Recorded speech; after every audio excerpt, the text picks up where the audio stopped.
Hey guys, what's up? Wedding reception tonight. Sad Gowan Bright. It's the place I don't like because the bar is in a different room.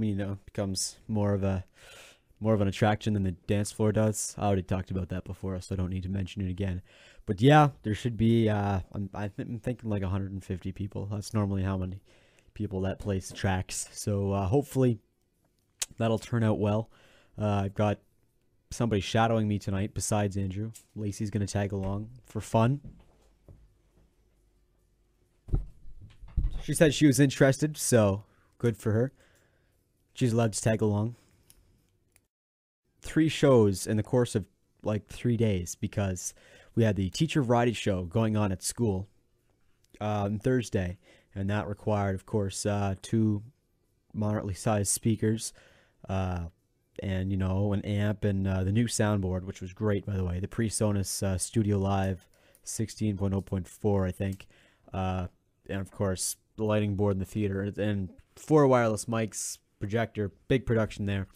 And then of course there's that musical going on at the elementary school, and that requires the big snake and 9 wireless mics, and I got like 4 condensers on the stage, and of course that's all lit too.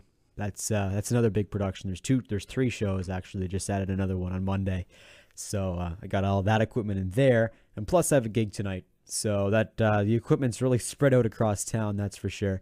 There's a show at the elementary school this afternoon. After I'm finished with that, I'm gonna use that amp and bring it over to the wedding hall, and then grab the speakers I was using for the variety show, and I can squeeze it in. We finally, I think we can do it with the equipment we have.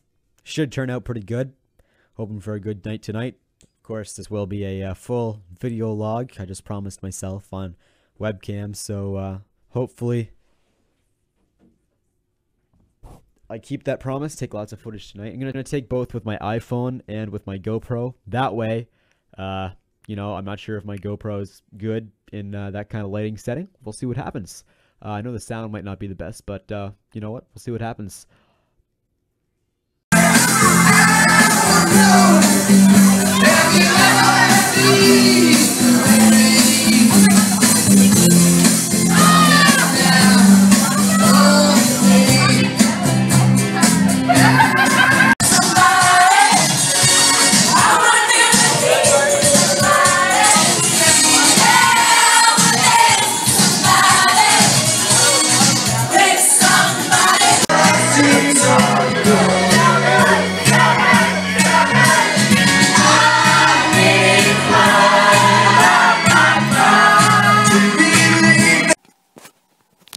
Hey, what's up? How about a rap video? That gig went really, really well, and I'll tell you why. Cocktail hour was beforehand. I got them buttered up with the alcohol. It really helps with the getting craziness during the dancing part. Beautiful. Definitely recommend having a cocktail hour at your wedding for a successful night. I think you pretty much had the floor full the whole night, and that's the first at that location. Also the most lighting I've ever brought to a wedding reception. They ordered my plus lighting package. It's $48 more than my regular package, and I actually brought 1, 2, 3, 4, 5, 6, around 7 different fixtures, and it worked out pretty good. It was a little bit strong. Something I could have done different was, instead of having the 2 lighting T-bars as I had set up, as you can see in the pictures,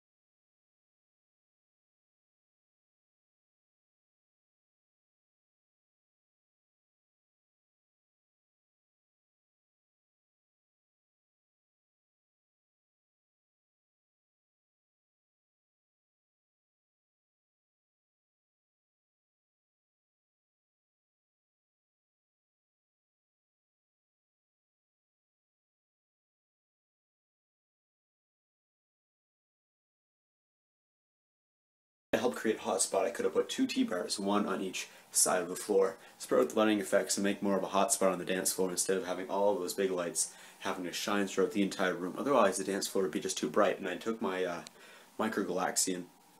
I pointed that at the ceiling because there's no point in having that on the floor. and it was kind of lame without fog, I will admit. The customer is satisfied, and that's what matters. Now, last summer you noticed that I would 500, so the 250 program 500 watt peak speakers, and all last summer I had them on tripods that were way too high, meant for lighting bars.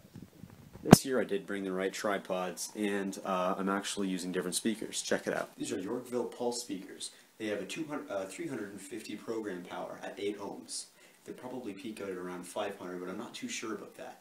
They are full range with a horn and a woofer, and are parallel with 1/4 inch input, a speak-on input, and a 1/4 inch input, which also can act as outputs if the impedance is proper with the parallel configuration. I did a side-by-side comparison with these things in the JBLs in the theater, but I didn't get that on YouTube.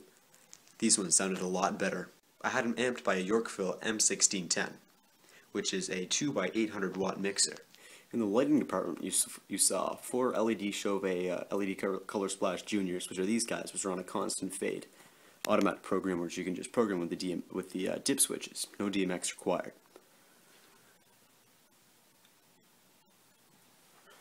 They're RGB. I'm also using this guy. It's my favorite, but I don't have any branding on it from any brand because the guy we get it from gets it straight from the manufacturer. As you can see, the reason I like it so much is the colors are very bright and defined.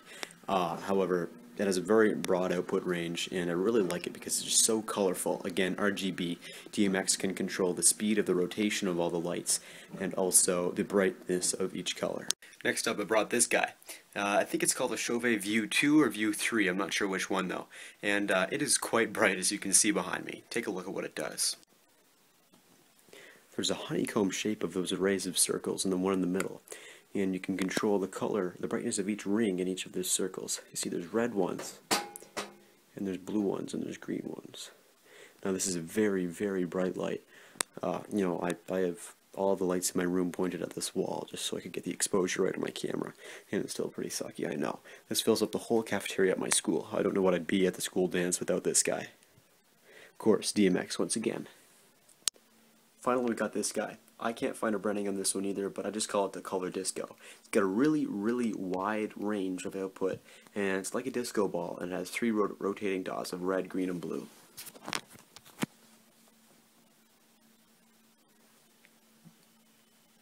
DMX can control the intensity of each color and the speed of the wheel. However, if you do put the speed up on DMX too fast, the gears start to grind and the machine can't keep up with itself. It's kind of strange. That's what it looks like.